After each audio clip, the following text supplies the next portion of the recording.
Então, gente, boa tarde para todo mundo, tá? Espero que estejam todos bem. A Cíntia também, né, principalmente, que estava enferma, espero que esteja melhor. Deem lembranças para ela, por favor.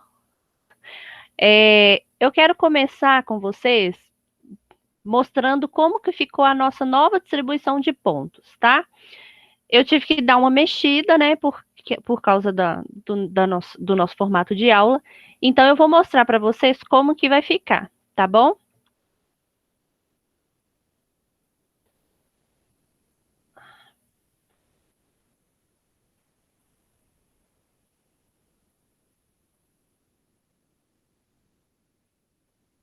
Laurinha Pacelli? Como assim, gente? Deixa eu mostrar para vocês aqui, vocês vão escrevendo. Ah, tá. Entendi, Cíntia. Ô, gente, olha aí, vocês estão acompanhando aí? Eu coloquei aqui essa distribuição de pontos para vocês. É o seguinte, vocês estão vendo, né? Se vocês precisarem, pode chamar, pode tirar o mute do microfone, beleza? Então, gente, olha só. A primeira atividade valendo 5 pontos foi do nosso primeiro dia de aula, né? Que foi aquela de saúde versus doença. Eu quero que, por favor, quem entrou depois, que não tem esse ponto, na hora do intervalo, só coloque o nome aqui para mim, me chame para eu anotar aqui os nomes, para eu entrar para eu passar para vocês como que vai ser que vocês vão fazer, tá bom? Por favor.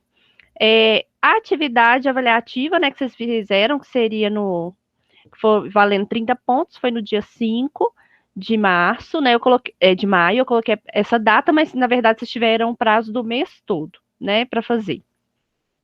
Essa atividade ficou na, no lugar da prova parcial, né? O trabalho de termos técnicos, que antes estava valendo 10 pontos, que é o caderninho, né, gente? Eu passei para 15 pontos. Vocês estão pegando o boi aí, tá? Tô muito boazinha com vocês. Só que aí eu tô colocando aí, pode dar uma verificada, gente, que a data tá até o dia 19/6, que é essa sexta-feira agora. Vocês lembram que na semana passada eu tinha pedido para vocês para darem um jeito de deixar lá na escola, porque infelizmente não tem outra forma, né, de eu avaliar esse trabalho de vocês, e eu já tinha pedido esse trabalho antes. Tem problema não, viu, Flávia? Boa tarde para você. Aí o que que acontece? Ô, Simone, esse trabalho que você me mandou por e-mail, eu vou verificar, mas para eu avaliar por e-mail, gente, é mais complicado, viu? Porque eu, como que eu vou fazer para avaliar aquele monte de termos técnicos só avaliando fotos, assim, né? E demais coisas é mais complicado. Por isso que eu queria que vocês entregassem lá na escola. Vocês têm que entregar lá no pedagógico, né? Avisar qual turma que para eles deixarem separado, e eu vou buscar lá nessa sexta-feira, tá? Então, vale 15 pontos, é muito importante que todos façam, porque é uma pontuação alta, né, gente? Para perder é complicado, né? É... Ah, Simone, você está falando da atividade, né? Porque você colocou o trabalho, desculpa.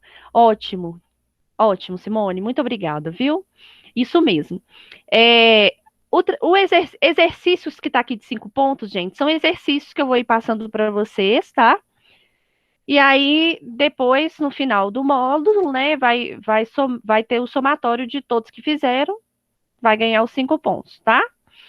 Caderno valendo 5 pontos. Gente, o caderno eu vou continuar a olhar do mesmo jeito, como eu já tinha falado com vocês. No dia, aí vai ser uma semana antes da prova final, vai dar no dia 28, que eu olho, que eu faço a revisão de prova com vocês e olho os cadernos. Como que a gente vai fazer?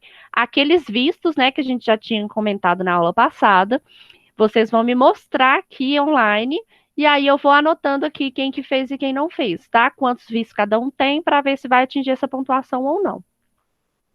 A avaliação final vai ser no dia 4 de agosto, né? E aí vai valer 40 pontos. Então, totalizando aí 100 pontos, beleza? Alguma dúvida nessa distribuição de pontos? Não, né? Beleza. Ô, gente, então, como não tem nenhuma dúvida, vou já explicar para vocês a dinâmica da aula de hoje. Isso, Débora. Saúde versus doença é a primeira. Foi do primeiro dia de aula. Muitos alunos chegaram depois. Aí, se você não fez essa atividade, depois eu vou te pedir na hora do intervalo para a gente conversar aqui. E aí eu vou pegar com vocês os nomes e aí eu vou passar para vocês a atividade para vocês fazerem, tá bom? Quem não fez, quem chegou depois. Muitos alunos dessa turma chegaram depois. Ou então eu vou explicar para vocês como que vai ser a dinâmica. Essa distribuição de pontos eu vou postar lá no Ava para vocês, tá? Para ficar mais fácil. Vai ter intervalo. Vai ter intervalo. Vou explicar para vocês o porquê. Ó, porque semana passada, gente, a nossa aula acabou que ela ficou muito curta, né? Porque nós temos 4 horários. E aí, sendo só o problema é que nós temos uma matéria só. Eu não posso fazer com que, eu não posso correr muito com as matérias e dar para encher o nosso horário, porque senão fica muito puxado para vocês. Porque eu não posso pensar só na minha matéria, mas em todas as outras no contexto todo, né? Porque para vocês acaba que tá ficando um pouco mais puxado ter que ficar estudando sozinhos, né? De longe e tudo. Então, o que que nós vamos fazer hoje? Eu vou dar aula para vocês, vou dar a matéria, e depois vocês vão fazer um exercício. Vocês vão fazer aqui no horário de aula, tá bom? Aí vocês vão ter um intervalo e depois a gente vai corrigir esse exercício e fazer junto se precisar, tá bom? Mas é correção. Eu não vou fazer para vocês. A gente vai discutindo. Aí nessa hora eu vou querer que todo mundo fale ao invés de escrever, tá? Pra gente ouvir, que vai ficar mais fácil, né? Porque às vezes tem gente que tá falando pelo celular e fica pior para ler. Ficar fazendo na chamada de mensagens, tá? O chat de mensagens. Então, nós vamos fazer assim a nossa dinâmica, tá? Eu vou tentar fazer isso em todas as aulas para a gente ter um pouco mais de tempo de aula e para ser um pouco mais proveitoso. E também para tentar diminuir para vocês ficarem mandando atividades para depois. Porque aí o tempo que a gente está na aula, vocês já resolvem a vida, né? Assim, da matéria, já resolve tudo e já fica kit, não tem que ficar fazendo exercício depois, tá? E aí também, consequentemente, vocês também já vão tirando as dúvidas, tá bom? Bom, então essa distribuição de pontos aqui eu já vou tirar. E eu já vou partir já para a nossa aula de hoje, tá?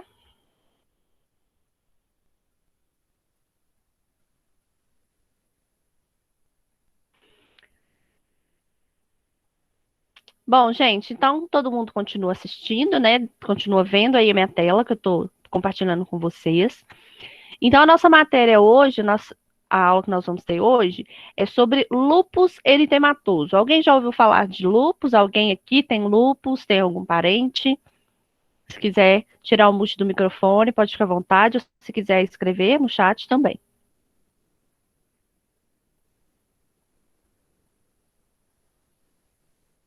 Já ouviu falar? Beleza. Então, gente, o que seria o lupus? Hoje eu montei a matéria para vocês, eu ainda não postei lá porque não tem a aba liberada lá no. Isso mesmo, Alessandra. Não tem a aba liberada lá no Ava para eu postar, que eu ia postar desde ontem essas aulas para vocês. Mas não tinha aba, mas aí hoje já deve, mais tarde é capaz deles colocarem, e aí eu já vou colocar a aula para vocês, tudo bonitinho, tá? Então, hoje eu fiz uma aula no PDF mesmo, né? Não fiz em formato de slide, fiz em formato de PDF comum, de Word, né? E aí eu quis encher essa matéria, por quê? Ou vocês podem depois colar no caderno, ou vocês podem depois copiar da forma que vocês acharem melhor, tá bom? Como vocês mesmos disseram, é uma doença autoimune, isso mesmo, Jussiara, ela não tem cura, é isso mesmo. Mas o que que acontece? O que que eu coloquei aqui? Vamos lá, então.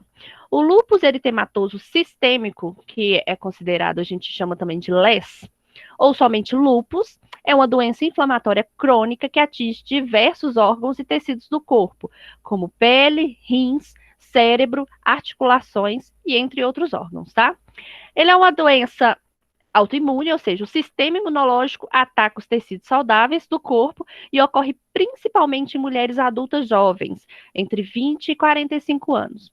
Gente, então, vamos lá. O primeiro ponto que nós temos que perceber nesse tipo de doença, que é muito importante que a gente saiba. Doenças autoimunes é o próprio organismo que está combatendo. O que isso quer dizer? Que esse é um tipo de doença que não é transmitido, tá? Vocês vão ver mais à frente que tem algumas erupções cutâneas, rash cutâneo, que são aquelas manchas, né? Rash, quando fala rash, é quando fica assim vermelhinho, sabe, no rosto.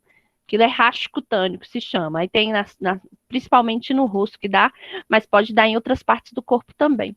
Isso quer dizer que se a gente pegar, a gente encostar na pessoa, mesmo que esteja com lesão, a gente não vai pegar, né? Não é uma doença que possa ser transmitida para outra pessoa, não. Quando a pessoa tem lúpus, ela faz mal somente para ela mesma.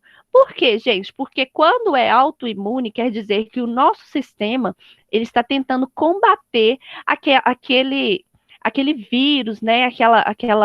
Aquele micro-organismo que está diferente no corpo. Então, ele cria formas de combater isso. Só que a forma dele combater essa célula, que na verdade não é um vírus nem nada, o que é? São células diferenciadas do próprio organismo, tá bom? Então, por isso que essa pessoa ela começa a ficar fragilizada, e aí nós vamos ver como que essa pessoa pode ficar. Porque os sintomas das doenças autoimunes costumam aparecer e desaparecer de modo contínuo e sem causa aparente. Então, no caso do lúpus, os sintomas que o indivíduo pode apresentar são febre, fadiga, dor nas articulações e entre outros que nós vamos falar também mais para frente. Então, o que uma pessoa que tem lúpus. E aí a gente acha até estranho, né? Porque fala assim que ocorre principalmente em mulheres jovens, né? Adultas jovens entre 20 e 45 anos. Aí quando a gente fala assim, nossa, a pessoa tá com fadiga, dor na articulação, nossa, que doença de velho, né? A gente pensa assim. E aí a pessoa tem essa sensação mesmo. Ela pensa, nossa, eu tô muito sedentária, porque eu tô ficando cansada à toa, tô ficando muito fadigado, né? Eu fico com dor no corpo todo. Aí eles falam assim, aquele famoso junta tudo e joga fora, né? A pessoa fica se sentindo dessa forma mesmo. Mas é justamente por quê? Porque o sistema imune da pessoa está tentando combater algo que é dela mesma. Então, isso causa na pessoa vários desconfortos. Isso é muito comum, né? Só que, vocês já começaram a rir, né? Só que até a pessoa descobrir que ela tem lúpus, gente, é, a pessoa vai ficar, a pessoa pode sofrer bullying, né? Pode sofrer, principalmente quando é mais jovem. Aí a mãe vai lá e manda a filha, vai lá arrumar a casa. Ai, mãe, eu já não tô aguentando, não. Ai, tô cansada, não tô aguentando ficar. Quero só ficar deitada. Meu corpo tá pedindo só pra ficar deitada. E do nada aparecem umas febres que, assim, não consegue entender, não consegue definir. E aí, principalmente quando é adulta, a gente tá com febre, o que a gente faz, gente? Vai lá, toma dipirona, né? Toma um paracetamol. E se a febre sumir, tá tudo certo, né? Assim, só que quando o nosso corpo, quando a gente apresenta febre, quer dizer que o nosso corpo está tentando processar está sofrendo um processo inflamatório, né? Então, a forma que o nosso corpo tem de nos mostrar que tem algo de errado é justamente aumentando a temperatura. É, então, nós temos alguns tipos, né, de lúpus. E dentre esses tipos, né, de acordo com o Ministério da Saúde, existe 4 tipos de lúpus, né, que podem ocorrer por diferentes motivos. Então, nós temos o primeiro, que é o lúpus discoide. O lúpus discoide, ele é esse tipo de doença, ele manifesta apenas na pele da pessoa. Então, causa lesões avermelhadas com formatos, extensões e colorações específicas na derme. No rosto, gente, eles faz muito, eu vou mostrar para vocês mais para frente, faz uns formatos parecendo como se fosse de borboleta. O racho cutâneo que aparece no rosto, ele vai nas duas bochechas e às vezes vem até no nariz. Deixa eu mostrar para vocês aqui como que pode ficar. Só para vocês terem uma ideia melhor. Olha, esse é um tipo de rasgo cutâneo, tá? Aqui, não fica olhando o peitoral do paciente, viu, gente? É só as manchas do lúpus. E aí, gente, aqui eu não tô com a imagem aqui de como que fica como se fosse borboleta, mas fica parecendo uma borboletinha. Vocês gostam, né, gente? E aí fica parecendo uma borboletinha, tá? Aí, quando está no rosto, principalmente assim, quando tá só avermelhado, porque aqui, essa manchinha que tá aparecendo aqui, essa manchinha, né, no rosto desse paciente, esse rascunho cutâneo aqui, vocês podem ver que tem algumas partes que já estão com lesões. Por quê, gente? Porque vai ferindo tanto, tanto, é como se a imunidade, se o organismo da pessoa fosse comendo essa pele. Tá? Então, por isso aparece muito desse rascunho cutâneo. E aí, quando tem lesão, é pior. Por quê? Quando tem lesão assim, gente, geralmente a pessoa não está tendo cuidado adequado, tá? Porque quando você começa a iniciar, você começa a tratar no início dos sintomas, não chega nesse estágio, não, tá? Pode chegar, pode ter gente, principalmente homens, né? Que tem que ficam com essa característica aqui, ó. O que que eles fazem? Pedindo de novo para não olhar, né? Não reparar no moço. O que que acontece? Eles vestem uma camisa e falam, ah, isso aqui deve ser alguma coisa que eu peguei na piscina, né? Porque olha só, gente, isso não parece com aquele famoso pano branco, que é um tipo de fungo que a gente pega, que a gente passa uma pomadinha e já resolve, né? Só que aí a gente tem várias formas de identificar qual que é o tipo de lesão que a gente tem na pele. O lúpus, por exemplo, o, o pano branco, né? Vocês já viram quando tem aquela manchinha branca que aparece na pele? Quando a gente vai na piscina, alguma coisa assim? Principalmente nessas piscinas de clube, né? Que a gente tem contato com de outras pessoas. Então, o que que acontece? Coça demais, exatamente. E como que a gente faz para identificar se é pano branco, gente? Deixa eu ensinar para vocês uma forma bem boba, mas bem prática, tá? Por exemplo, digamos que a manchinha esteja aqui, no meu braço. A gente vai pegar uma caneta, por exemplo, a tampa da caneta, você vai raspar em cima da manchinha. Se for pano branco, sabe o que que vai acontecer? Vai soltar um pozinho, gente. Aí você pode saber que isso é o fungo daquele pano branco. E aí sim, a gente vai passar uma pomadinha, vai resolver o caso, vai parar de coçar.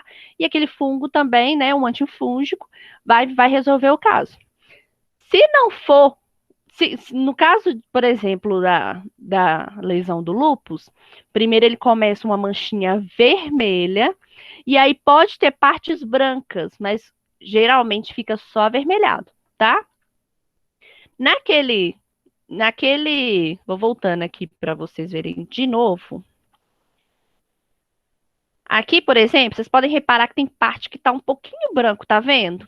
Por quê? Porque essa pele, além dela começar a ficar machucada, né? Ela começa a ficar desidratada. Então, a desidratação que causa essas manchinhas brancas, tá, gente? É por isso que tem esse branquinho. Não é porque tem outro tipo de fungo aí, tem algum fungo junto aí, não, tá bom?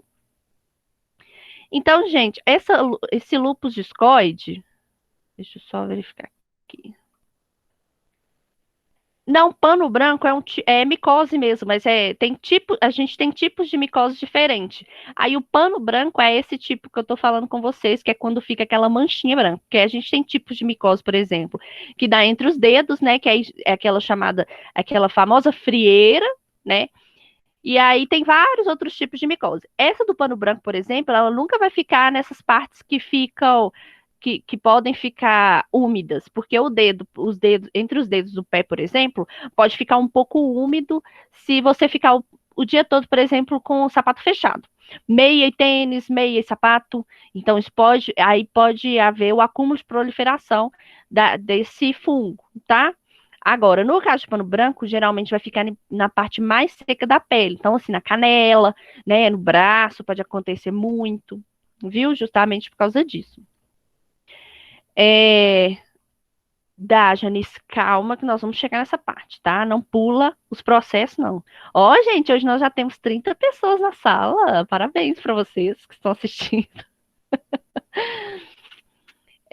Então, gente, o lúpus discoide, que é esse primeiro tipo que eu tô falando com vocês, ele dá geralmente nas partes mais altas. Ou seja, no rosto, na nuca, no couro cabeludo, tá? Na parte mais da derme. Por que, gente, que dá na parte mais alta? Porque é a parte que a gente tem mais contato com o sol, tá bom?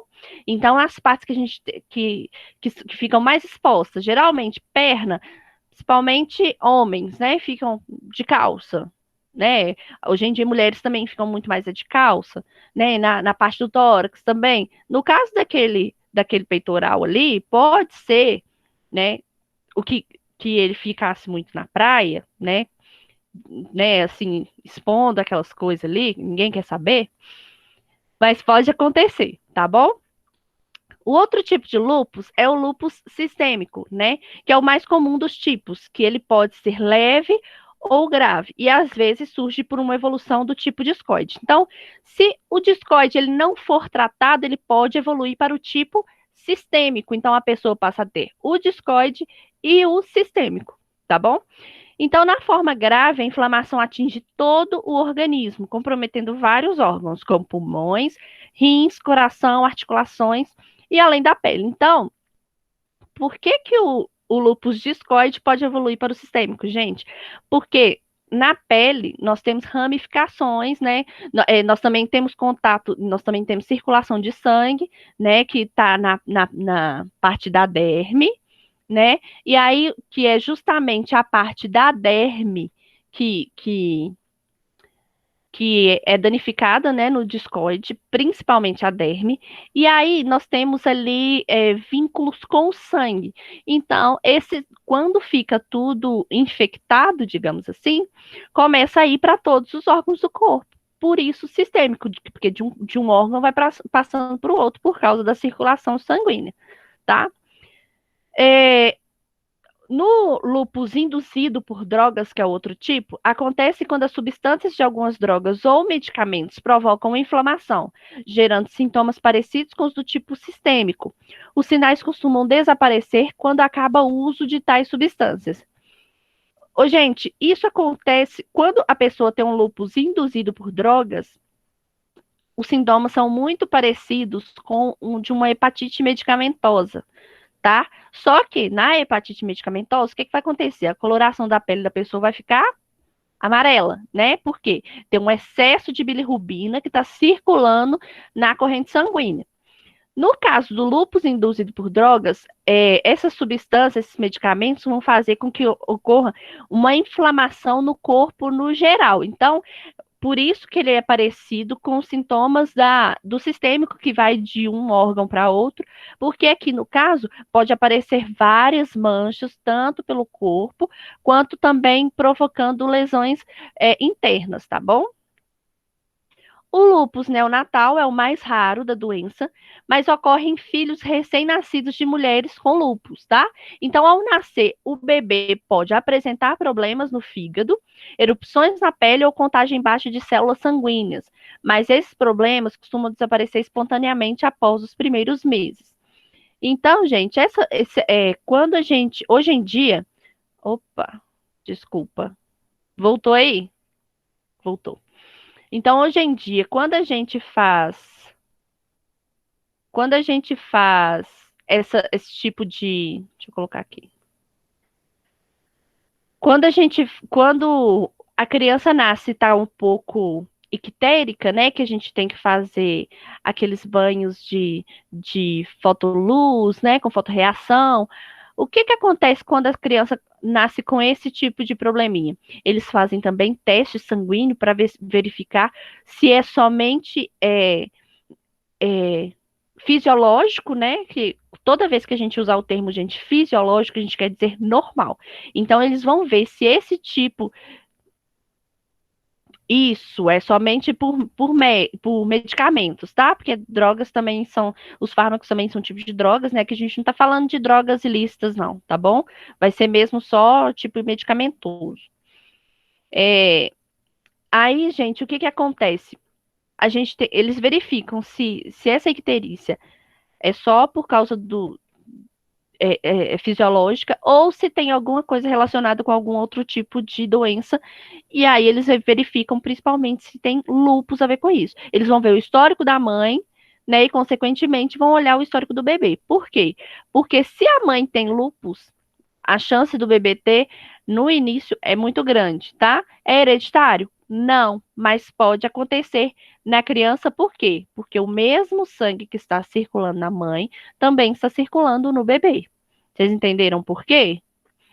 Até aqui tá tranquilo ou tem alguma dúvida? Pode ir falando, tá, gente? Ô, Caterine, Oi, boa tarde. boa tarde.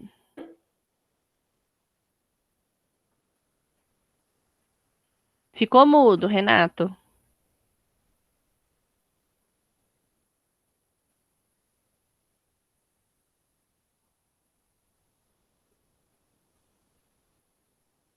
Não? Então vou dar continuidade aqui, hein, gente? Caterine, tá me ouvindo? Tô te ouvindo, agora eu tô ouvindo. É tipo uma alergia, então, não é não? Não, é um processo inflamatório, no caso, seria como se fosse uma alergia, sim, mas algumas partes têm coceira, só que uma alergia comum, né? Eu vou mostrar para vocês a forma de tratamento. Uma alergia comum não precisa geralmente não precisa de medicamento nem de tratamento contínuo. Já o lúpus, se ele não tiver um tratamento contínuo, a pessoa pode ter um agravamento dessa doença. E aí, o que vai acontecer? Porque quais são os sintomas? Eu vou explicar para vocês também que os sintomas são totalmente diferentes de uma alergia comum, tá bom? Porque uma alergia comum, o que a gente tem, gente? Coceira, né? Incômodo. No caso do lúpus, o que a pessoa tem? Dor articular, tem febre. Numa alergia comum, a gente não tem febre, né? A gente tem só, assim, a reação cutânea mesmo, tá bom? A queda do cabelo pode acontecer em algumas pessoas, por quê? Justamente por causa das áreas que são afetadas. Então, onde tem aquele vermelhidão, onde tem aquela lesão, né, na pele, que atinge o couro cabeludo, faz com que fique mais fragilizada aquela parte. Então, por isso tem a queda capilar. Então, gente, as causas ainda, né, não se tem ao certo, não se sabe o porquê, né, que podem ocorrer. Então, o lúpus, ele, de acordo com alguns estudos, existem alguns gatilhos que podem desencadear esse problema, né? Então, assim, não tem uma causa definida, mas tem alguns fatores que pode fazer com que essa pessoa evolua para ter lúpus. Então, a exposição à luz solar, ela é um gatilho muito importante, né, para desenvolver o problema. Então, vocês já viram, gente, que aquelas pessoas já viram pessoas com sardas? Muitas pessoas desenvolvem a sarda, que são aquelas manchinhas, né, na pele, por causa de excesso de sol. A sarda, por exemplo, ela pode vir a virar um lúpus? Não, mas ela pode vir a virar um câncer de pele. Desculpa. Já o lúpus, ele pode, na pele, ele não tratado, ele também pode evoluir para um câncer de pele. Então, são duas coisas diferentes, tá? Nós não vamos entrar em sardas aqui, nada. Não vamos entrar nesse tipo de lesão agora. Exatamente, isso é verdade, viu, Carla? As pessoas podem ir atrofiando, sim, porque quando qualquer lesão, qualquer inflamação que atinge a articulação, gente, o que vai acontecendo? Vai havendo desgaste dessa articulação. E o que é articulação? Articulação, né, você já deve ter visto aí na aula de anatomia, é tudo que a gente tem entre os ossos, não é isso? Então, é como se a gente tivesse uma cartilagem entre os ossos. Então, quando essa articulação ela é comprometida, né, ela vai ser desgastada. Então, quando ela está sendo desgastada, o que acontece? Se aqui, por exemplo, ó, digamos que aqui, ó, digamos que isso aqui, ó, essa folha branca que tá dando para vocês verem, digamos que isso aqui é minha articulação. A articulação sendo comprometida, o que está acontecendo? Aí depois esse desgaste vai acontecer com que anule toda essa articulação, né? Toda essa cartilagem. Então, vai ficar osso com osso. Então, por isso, com a gente mexendo, principalmente ossos do joelho, né, a patela e tudo, vai fazer com que esse osso fique osso com osso, vai rangendo, gente, isso dói demais, tá?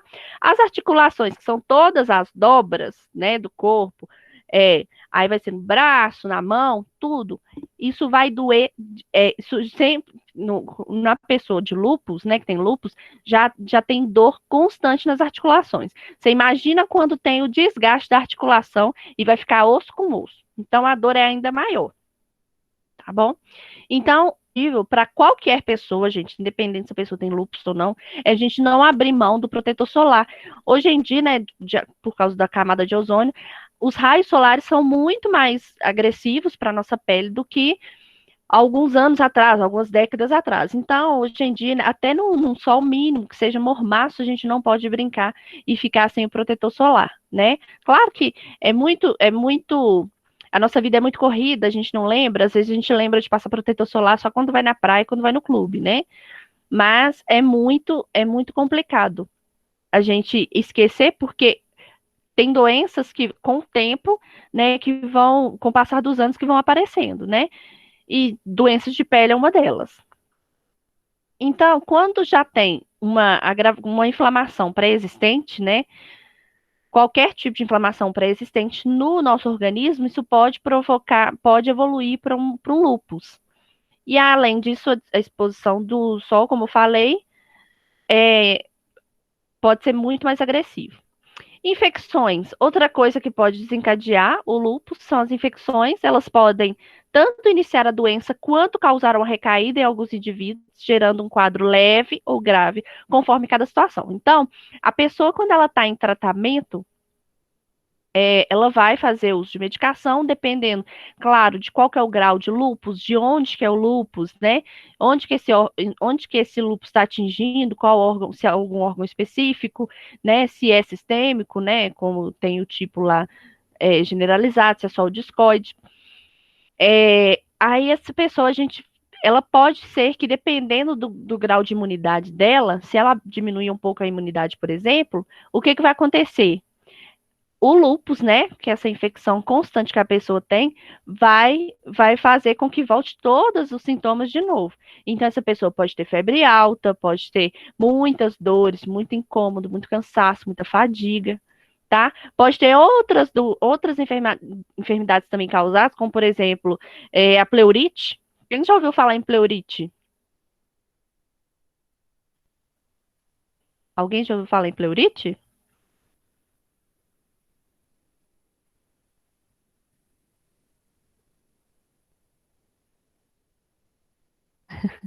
Alguma coisa da pleura, ótimo. Gente, lembrando que toda terminação em it quer dizer inflamação, né? Então, a pleura, ela é como se fosse uma pelezinha, uma camada que tá entre os órgãos, né? Entre o coração, entre o pulmão. E aí, essa pleura, quando essa camada ela é inflamada, ela tem algum tipo de inflamação, é chamado de pleurite. Quando, por exemplo, esse lúpus ele está atingindo os órgãos como rins, por exemplo, se tiver muito aguçado, se estiver no estágio muito avançado dessa inflamação, pode essa essa evolução do lúpus pode migrar também para a pleura, e aí a gente vai ter uma pleurite nesse paciente, tá? E aí o que vai acontecer? Vai ter excesso de secreção nessa pleura. Então, pode ser que a gente necessite colocar um dreno nessa pessoa, tá? Sem contar o uso de antibióticos, de corticoide, tá bom? Peraí, deixa eu só olhar aqui. Isso mesmo, Janice. Os medicamentos, então, que a gente pode ter. Vocês lembram os tipos, então, né, induzidos por drogas, né? Então, esses medicamentos, como já foi mencionado, o problema pode ser relacionado ao uso de determinados antibióticos, medicamentos para controlar convulsões e remédios para hipertensão, por exemplo. Então, se uma pessoa tem lúpus, gente, e ela tem outro tipo de morbidade, né, uma hipertensão que seja, esse medicamento da hipertensão, por exemplo, pode afetar para que aumente o quadro do lúpus, ou seja, os sintomas vão ficar um pouco mais agravados e pode haver um outro tipo de lúpus, que seria o lúpus lá relacionado ao medicamento, que é o lúpus induzido por drogas, tá? E aí, antibióticos, por exemplo, tem pessoas que tomam antibióticos sem prescrição médica, né, de uso exacerbado. Ah, eu tô com uma dor na garganta, eu sei que a azitromicina é ótimo, vou tomar. Aí toma um dia, 2 dias, já melhorou, já acabou os sintomas, então também para de tomar. O que que acontece, gente, quando a gente fica tomando, por exemplo, antibiótico de forma é, inadequada? Quem sabe me explicar?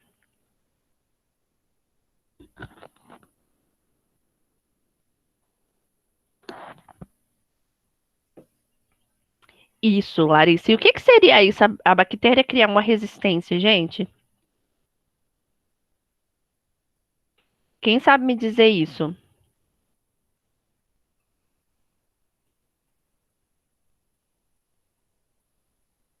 Também. E o que mais? Baixa a imunidade também. Mas o que mais, gente?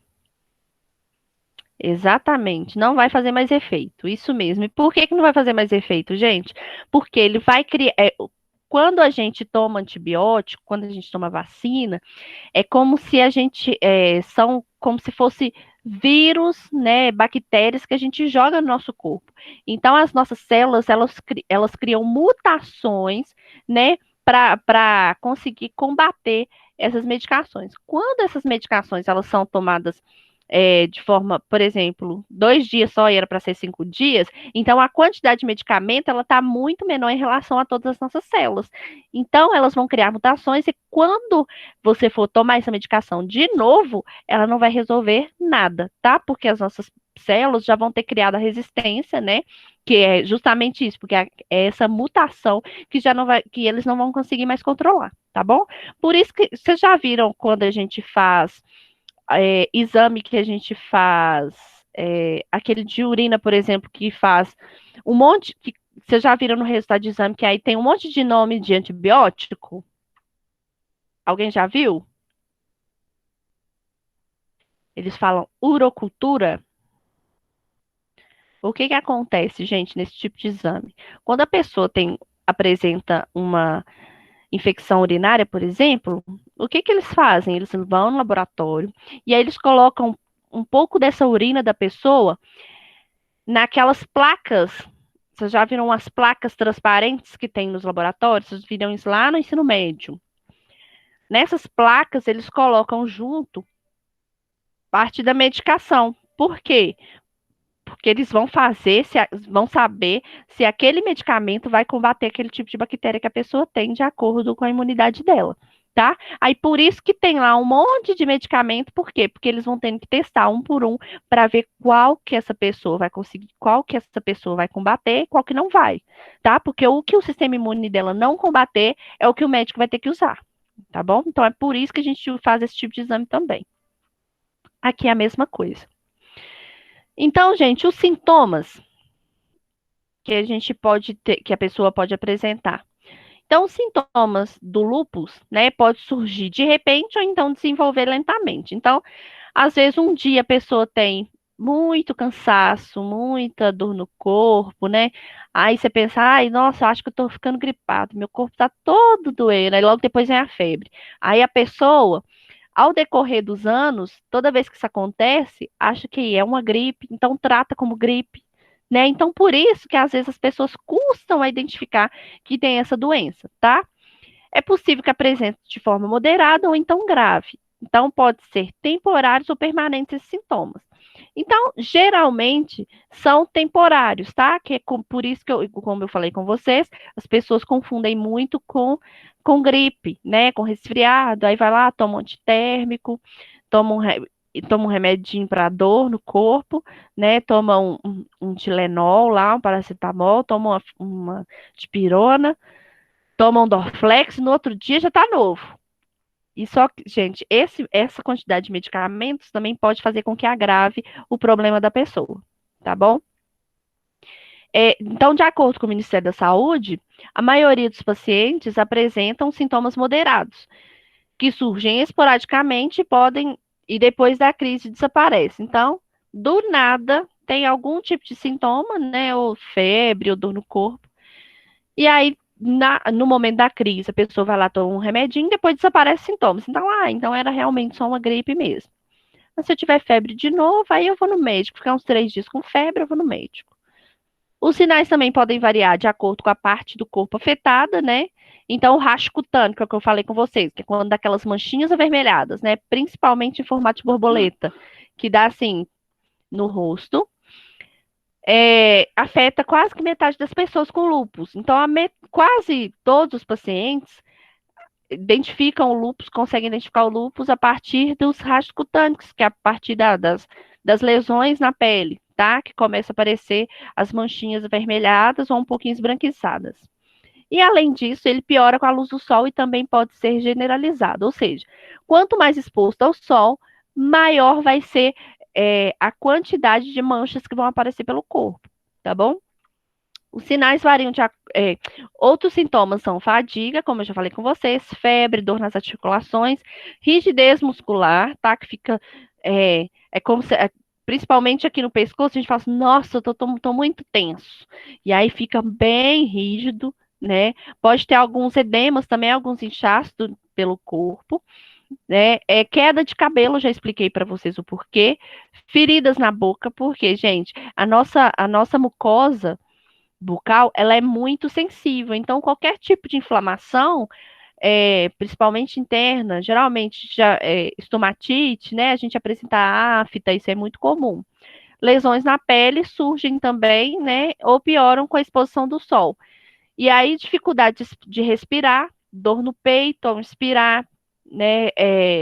Profundamente, sensibilidade à luz solar, dor de cabeça, confusão mental, perda de memória, além de desconforto geral, ansiedade e mal-estar. Então, vocês vão ver mais para frente.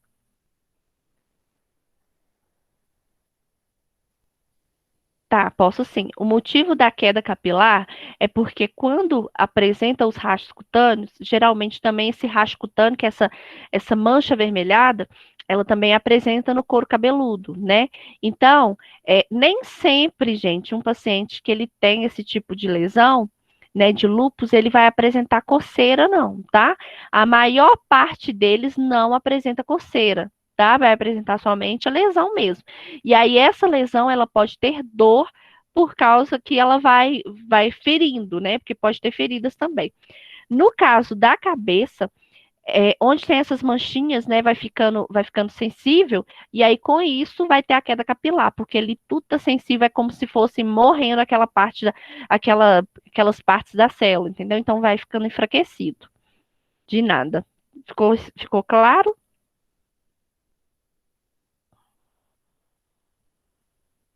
Ok. Eu vou mostrar para vocês agora quais que são, então, os sintomas específicos, né? O porquê que eu falei com vocês que pode ter ansiedade, mal-estar, dor de cabeça, confusão mental. Por quê? Gente, porque essa doença, ela possui sintomas mais específicos que depende de qual parte do corpo que ela está sendo afetada. Então, aí coloquei para vocês, por exemplo, no cérebro, sistema nervoso, dor de cabeça, sensação de formigamento, dormência, convulsões, problemas de visão, alterações de personalidade, psicose lúpica, isso tudo pode surgir no paciente e aí a gente consegue ainda ficar ainda mais confuso em relação ao diagnóstico. Porém, quando a gente tem uma psicose lúpica, alguém já ouviu falar nisso? Nome esquisito, né? O que seria isso, gente? Alguém sabe? Alguém pode chutar aí? Sabe dizer? Flávia, explica aí pro pessoal o que é a psicose, por favor.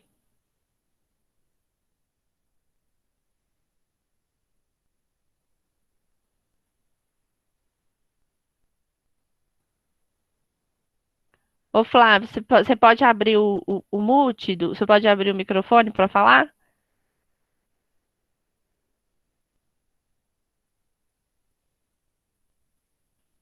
mais específico.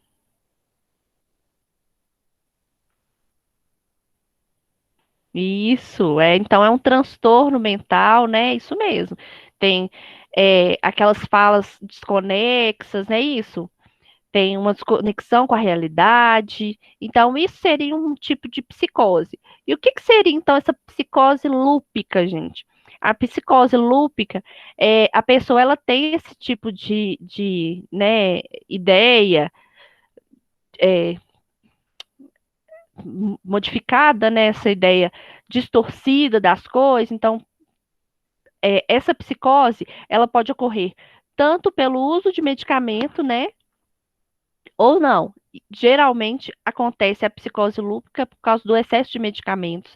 Então, essa pessoa, a gente fala psicose lúpica, porque essa psicose, essa pessoa só vai apresentar esse sintoma quando tiver no auge da, da atividade do lúpus, tá? Então, quando ela tiver no momento da. Ai, gente, como que eu vou dizer para vocês? Quando ela tiver numa crise de lúpus, tá? Quando tiver numa crise bem aguçada de lúpus, que ela vai apresentar essa psicose. Então, por isso que a gente fala psicose lúpica. Por quê? Porque uma pessoa psicótica, né, que tem algum tipo de transtorno mental, ela vai apresentar sempre, né? Se ela não tiver a medicação adequada, essa pessoa ela vai sempre ter crise, ela vai ficar em crise constante. No caso da pessoa de lúpus, ela só vai apresentar algum tipo de psicose somente no grau avançado da doença e quando ela estiver em crise. Fora de crise, ela não vai ter nenhum tipo de psicose, né? E aí a psicose vai apresentar. Como que essa pessoa vai reagir, gente? Ela vai ficar agitada, pode ter alguma fala incoerente, pode ter algum tipo de delírio, né? Ideias obsessivas, né? Como a Flávia mesmo falou. E aí, o lúpus ele pode levar a esse tipo de transtorno mental. Mas esse transtorno mental não quer dizer que ele vai ficar para sempre na pessoa, não. No momento que essa pessoa estiver tratada, né, estiver sendo medicada, ela não vai ter esse tipo de crise, não, tá? Então, esse tipo de crise de psicose vai ter somente no ato da crise. A pessoa só vai ter algum tipo de psicose no ato da crise. Fora isso, ela não vai apresentar nenhum tipo de psicose, não. Ficou claro, gente?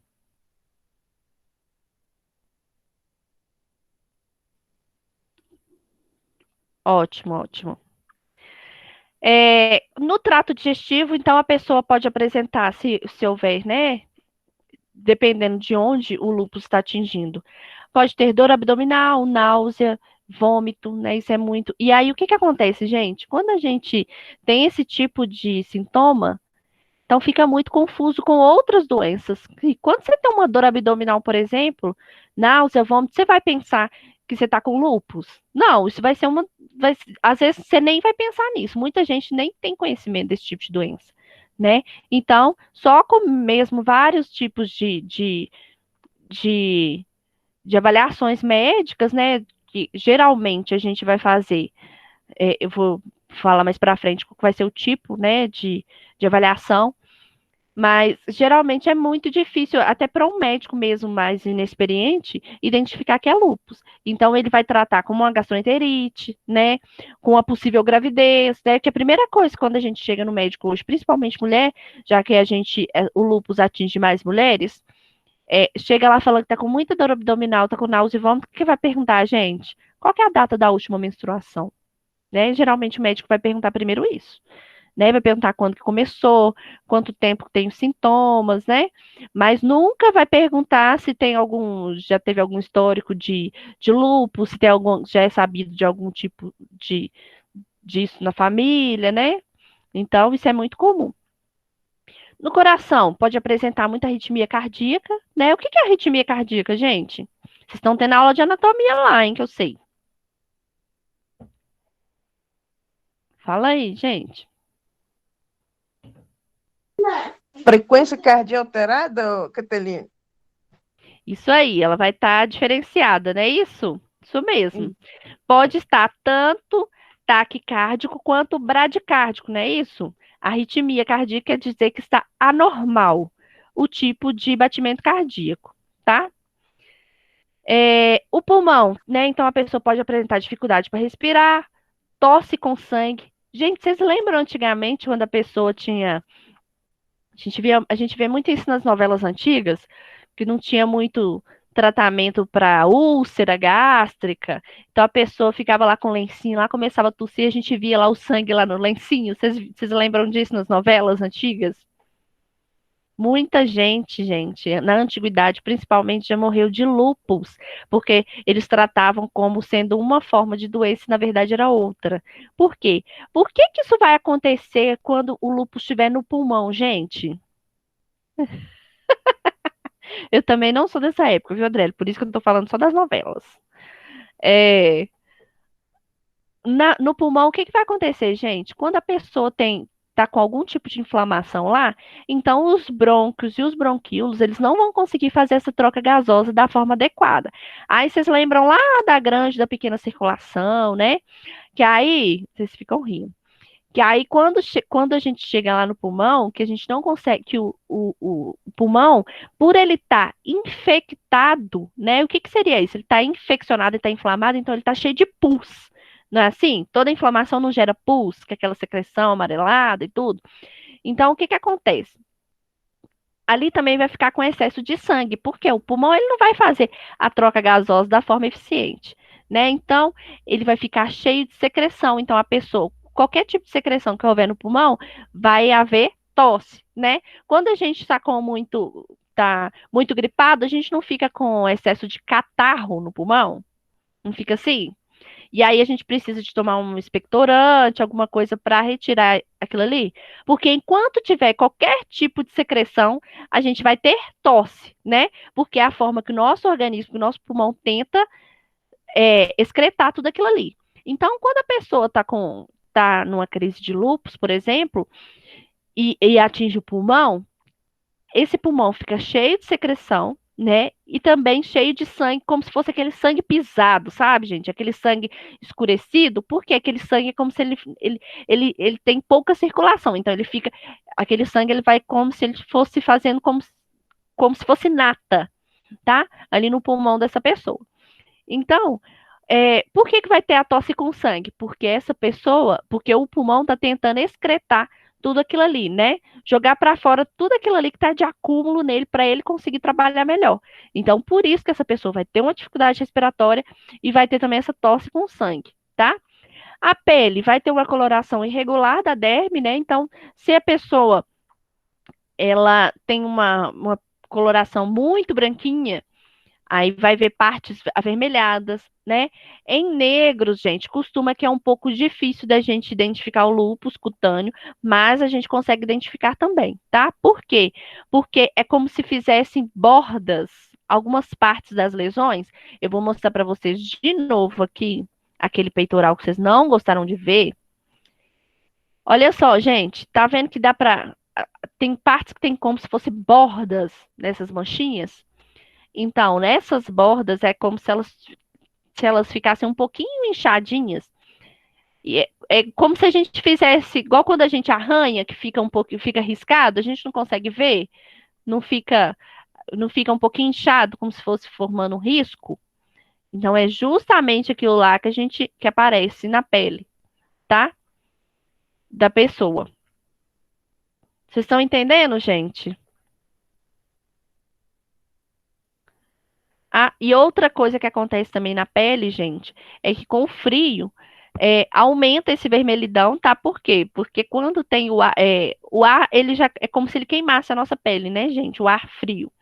Então, quando a pele tá mais sensível, aí que piora mais ainda, aí fica ainda mais vermelho, dando a impressão que a pessoa vai sangrar a qualquer momento ali naquela parte da pele, tá?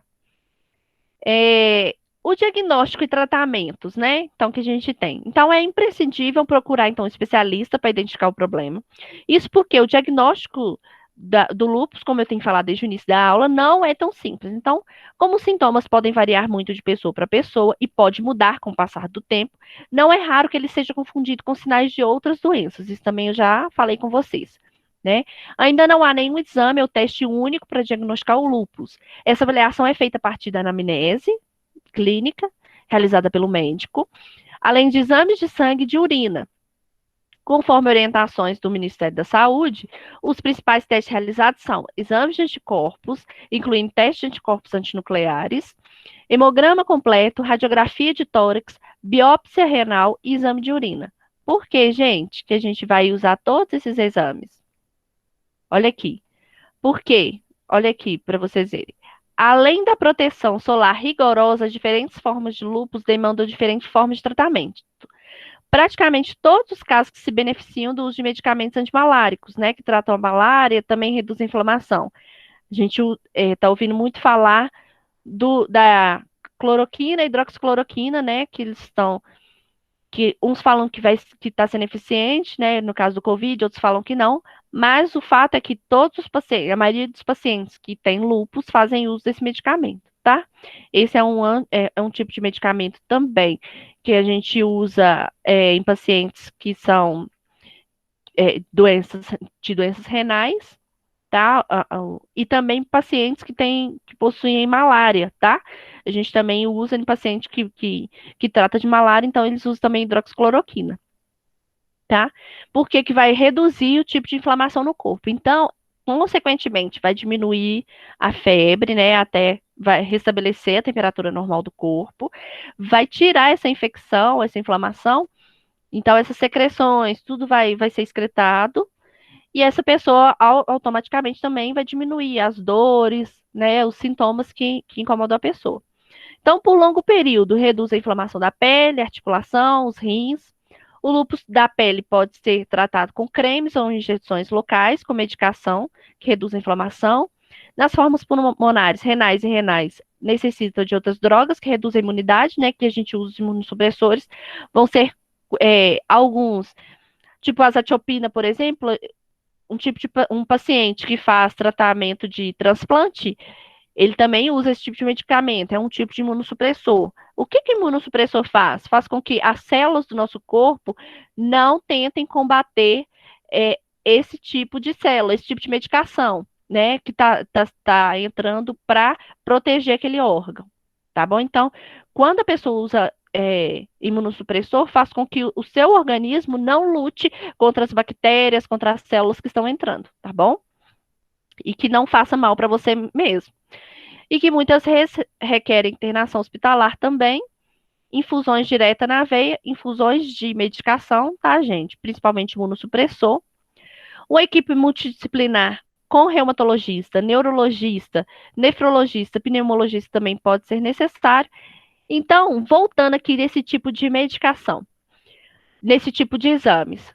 Exames de anticorpos, incluindo os antinucleares. Por quê, gente? Porque a gente tem que ter certeza que que esse tipo de doença não é uma doença genética hereditária, tá? E que não está interferindo no seu sistema de coagulação, principalmente porque se a pessoa ela apresenta lúpus, o que acontece? A principal coisa não é as manchinhas, é essas manchinhas. Se a pessoa tiver no fator de cascata de coagulação, por exemplo, um aumento dessas células, o que vai acontecer ali, gente? Coágulos, e essa pessoa tende a ter uma embolia, né, local, ou esse êmbolo pode migrar, pode ir para o cérebro, pode ir para o coração, pode ir para o pulmão, tá bom? Então, por isso, principalmente por isso que eles fazem esses exames antinucleares.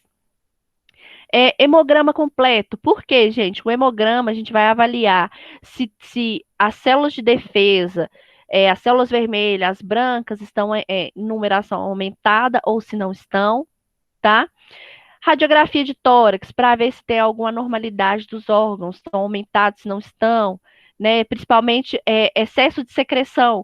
Quando a gente apresenta, por exemplo, uma pneumonia, o raio-x de tórax, como que ele fica, gente? Não fica preto a parte do pulmão? Então, qualquer tipo de secreção que a gente tiver abdominal ou torácica, a gente vai ver. Então, no raio-x de tórax, quando a gente faz, se tiver o lúpus, por exemplo, sendo o pulmão estiver sendo afetado, a gente consegue ver o excesso de secreção lá, tá bom? Biópsia renal, por quê? Porque a gente precisa ver se esse rim está tá tendo algum tipo de interferência, se está tendo, é, se está sendo excretado, ou se está tendo acúmulo de ureia, de creatinina, tá? Que isso pode interferir no funcionamento do corpo. Exame de urina, porque a gente tem que ver se está tendo perda de sangue através da urina, porque isso é muito comum num paciente de lúpus, tá bom? Até aqui tem alguma dúvida?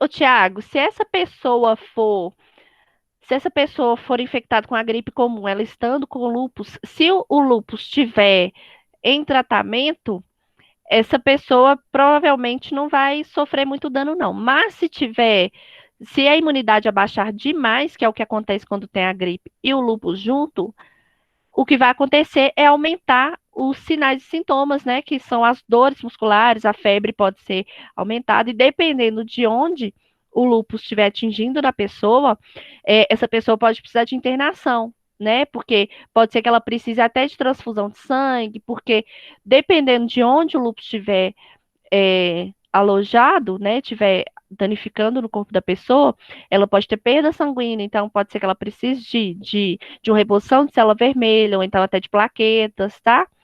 Linfócitos geralmente vão estar aumentados, então essa pessoa vai precisar realmente das outras células, das outras partes do sangue, justamente para também conseguir combater as doenças que estiverem no organismo, tá? E às vezes até um aumento aí de plaquetas mesmo. Então, quando essa pessoa ela tá com a gripe, por exemplo, e o lúpus, ela vai, se a gente normalmente na gripe, numa gripe forte, a gente já fica derrubado, acabado, destruído, essa pessoa fica 3 vezes mais, tá, gente? Então, quanto mais velha essa pessoa for, pior vai ser a reação do organismo. Tá? Porque o metabolismo é todo mais lento. Quanto mais velho a gente fica, mais lento fica o metabolismo e, consequentemente, também todas as nossas células também, as nossas formas de defesa também vão ficar mais lentas, tá? O que não quer dizer que não vão fazer efeito, vão fazer efeito, mas vai ser muito mais devagar do que numa pessoa mais jovem, tá bom? A forma de prevenção que nós temos. Como a doença ocorre por predisposição genética, né? Então não há medidas específicas que previnam seu surgimento. Então pode ser que seja genético ou não. O que quer dizer isso, gente? Pode ser que sua avó ou sua bisavó já teve, sua mãe não teve, sua avó não teve, e você vai ter. E pode ser que ninguém ainda da sua família teve, e você vai ser o primeiro a apresentar, tá? Então pode ser que seja genético ou não. O diagnóstico e início do tratamento precoce levam ao menor dano no organismo, ou seja, quanto mais rápido você diagnosticar, menos danificado o seu coração, o seu pulmão, a parte que o lúpus estiver atingindo vai danificar. Pacientes diagnosticados com lúpus devem se proteger do sol com atitudes que minimizem sua exposição no dia a dia, no trabalho, além do uso de filtro solar diariamente. Então, essa pessoa ela tem que ter. Nós todos temos que ter esse tipo de cuidado, mas essa pessoa sabidamente diagnosticada com lúpus tem que ter então esse cuidado redobrado. E a exposição solar pode levar à atividade da doença. O que é isso? Se estava em tratamento, por exemplo, a discoide, que ela é mais na pele, você fez o tratamento ali, acabou a manchinha e tal, você não precisa ficar tomando medicação. Se você ficar em, né, a exposição solar demais, pode ser que a doença que ela está instalada em você, né, ela volte à atividade, ou seja, ela volte a danificar a sua pele, e isso pode ir até para outros órgãos, que é o que a gente já falou do sistêmico. Então, o cigarro, né, o ato de fumar, ou de conviver com fumantes, né, Renata, Adriana, deve ser evitado por pacientes com lúpus, tá? Aumenta a atividade da doença e reduz a eficácia dos tratamentos. Então, gente, como eu já falei diversas vezes, o Renato e a Adriana estão, né, quase na morte. Porque todas as doenças que eu falo aqui, eles estão, eles estão assim, né, em caso de risco. Então, se não for por Covid, né, pode ser pelas outras, porque esses dois não param de fumar. Então, não adianta, não adianta falar, tá? E aí, gente, pode reduzir a eficácia dos tratamentos, então vocês tomam cuidado, tá? Para de fumar mesmo. A gravidez pode levar à piora do lúpus em metade dos pacientes, então, além de oferecer risco de aborto, pode também ser que a doença esteja, enquanto ela não estiver controlada, então a gravidez ela é melhor que seja adiada. Por quê, gente? Uma paciente que ela esteja com a doença eminente, né? Ou seja, ela está em crise ou ela está aflorada, essa mulher, se ela engravidar, ela tem um sério risco de ter aborto, né? E aí isso causa trauma, tanto físico, né, gente? Porque pode ser doloroso, né? Porque as cólicas são intensas, quanto também psicológicos, né? Porque ninguém quer engravidar para perder, né? A não ser aquelas mulheres que ficam tentando fazer aborto, aí é diferente.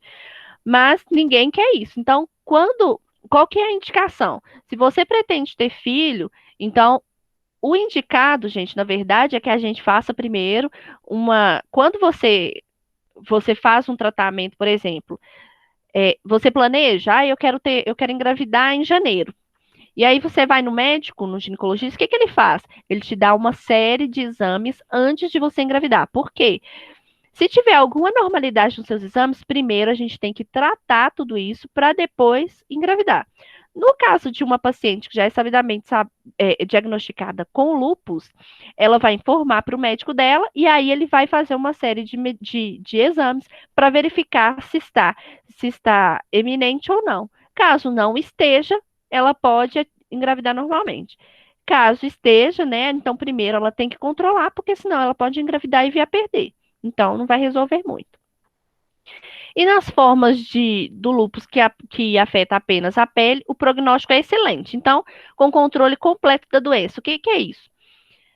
Os pacientes com lúpus devem fazer o segmento médico, mesmo se estiverem sem sintomas. Então, a doença tem caráter crônico e pode retornar de forma silenciosa.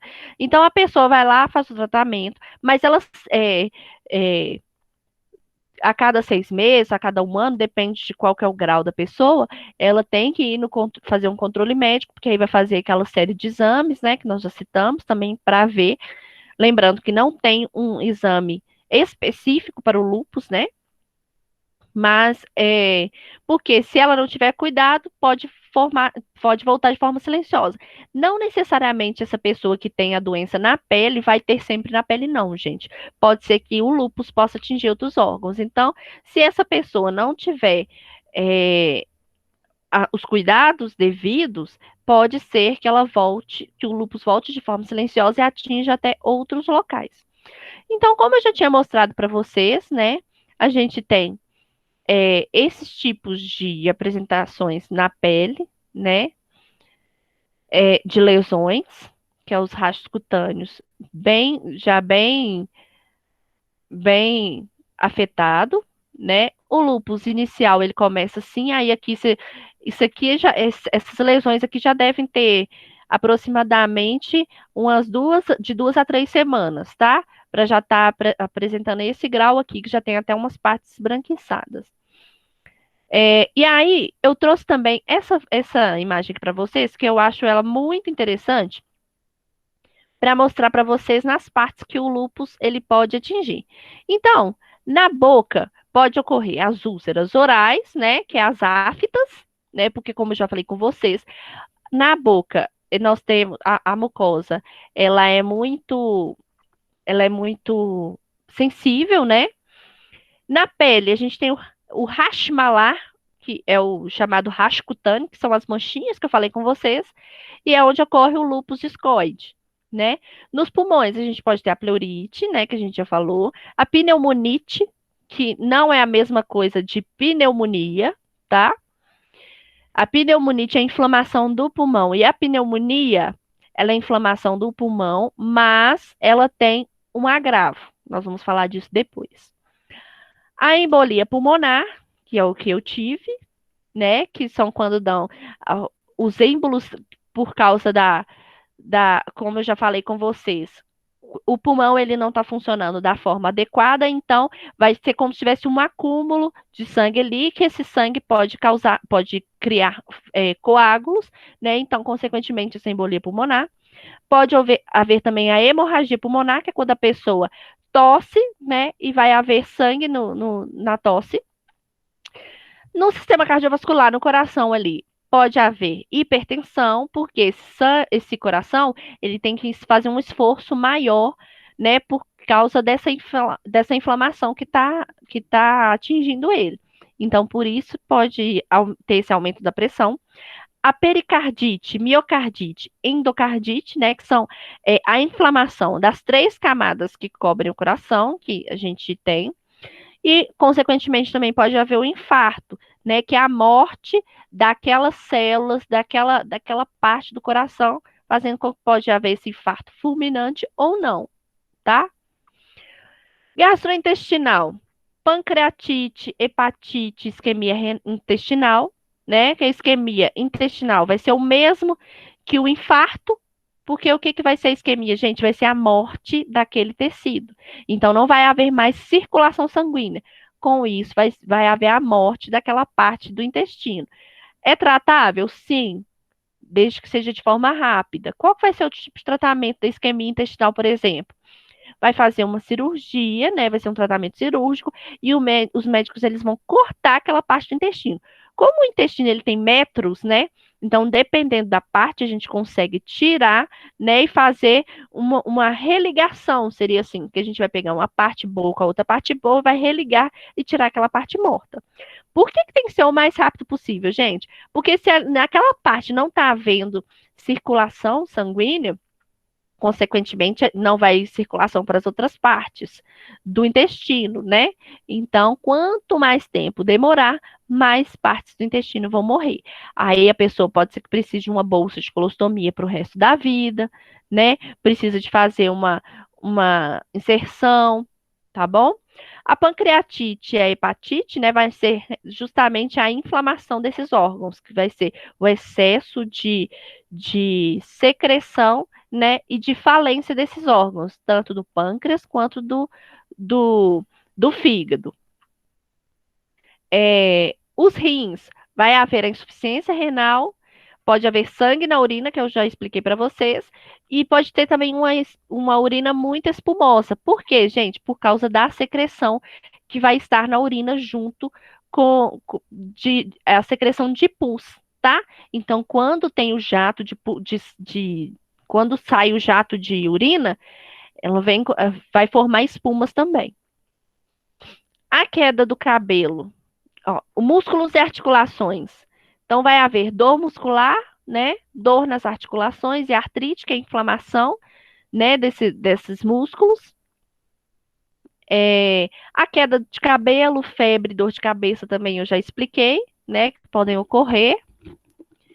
E aí eu acho que essa imagem, gente, ela é muito fácil de entender, porque a gente consegue ligar todas as áreas e tudo que pode ocorrer de acordo com a parte do pulmão, de acordo com a parte do corpo que a pessoa está sendo atingida, tá? Até aqui alguma dúvida?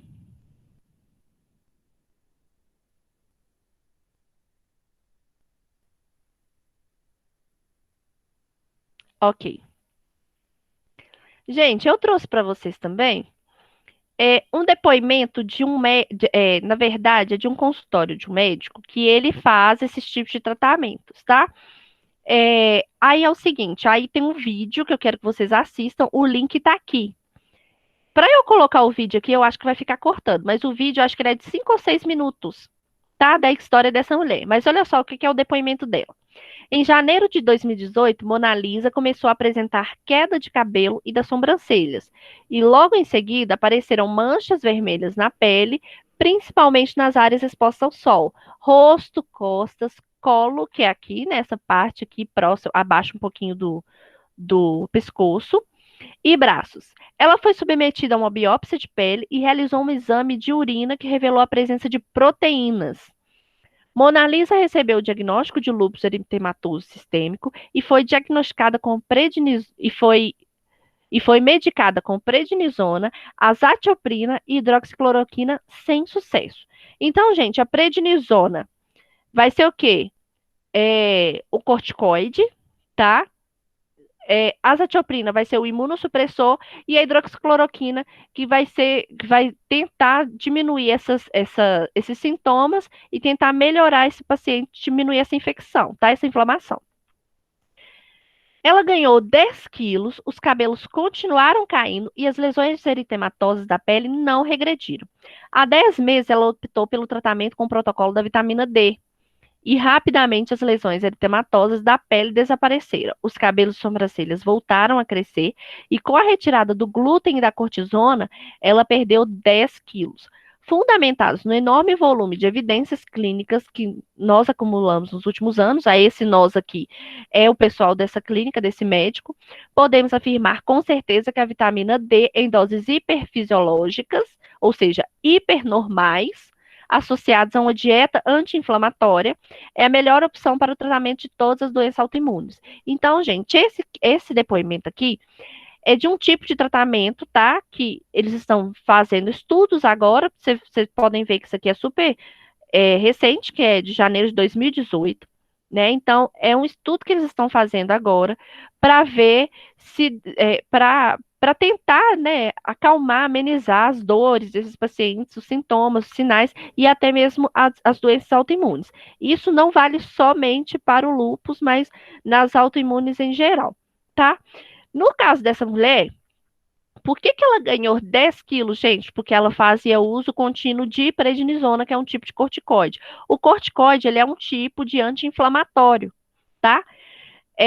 Só que ele também causa um excesso de sódio e de proteína no nosso corpo. Então, e de sódio e de potássio no nosso corpo. Então, por isso que a gente tem um acúmulo, né? Que na verdade o paciente ele fica inchado. Dependendo da doença que o paciente tenha, ele precisa de uso de corticoide constante.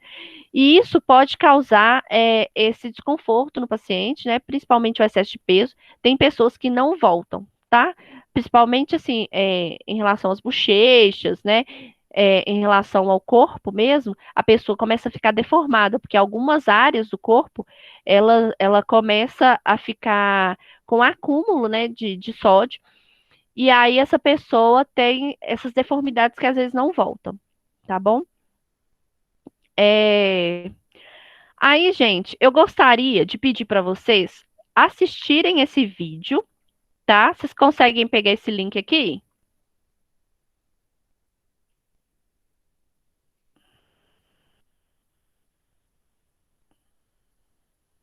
Será que vocês conseguem pegar o link, gente?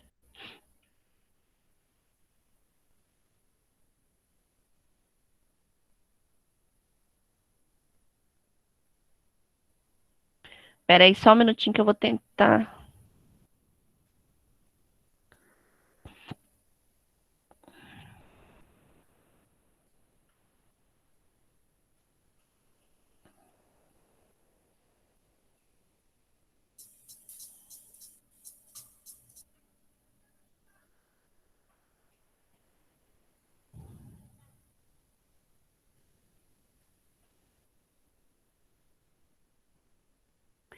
Gente, eu tô tentando abrir ele aqui. Olha aqui se vocês conseguem.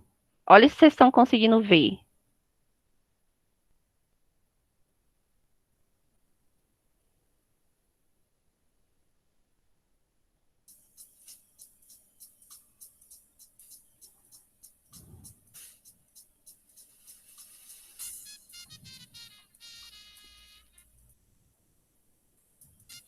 Não, tá dando não.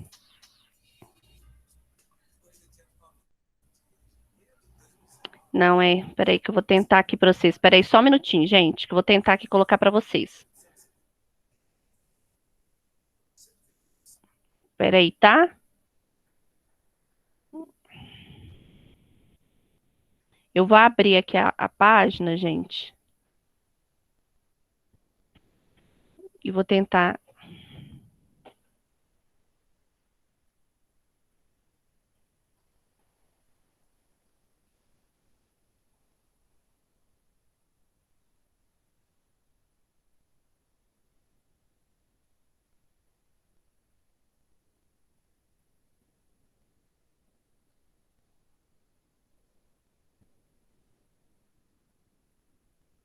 Peraí, só um minutinho, gente. A professora tá apanhando aqui, mas eu acho que vai dar.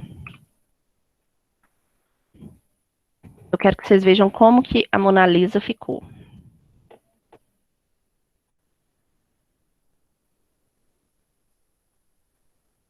Eu interrompi o compartilhamento com vocês aqui. Interrompi o compartilhamento com vocês. Só um minutinho, tá?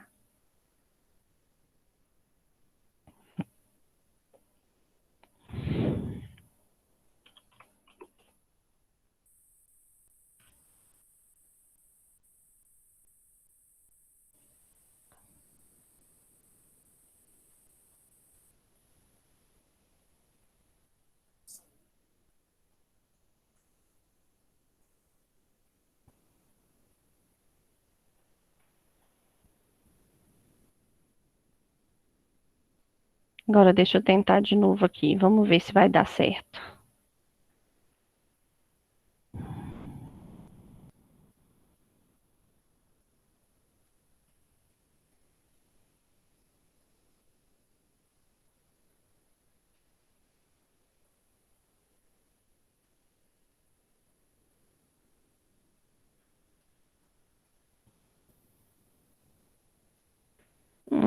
Tá dando não. Gente, não tô conseguindo. Nós vamos fazer o seguinte.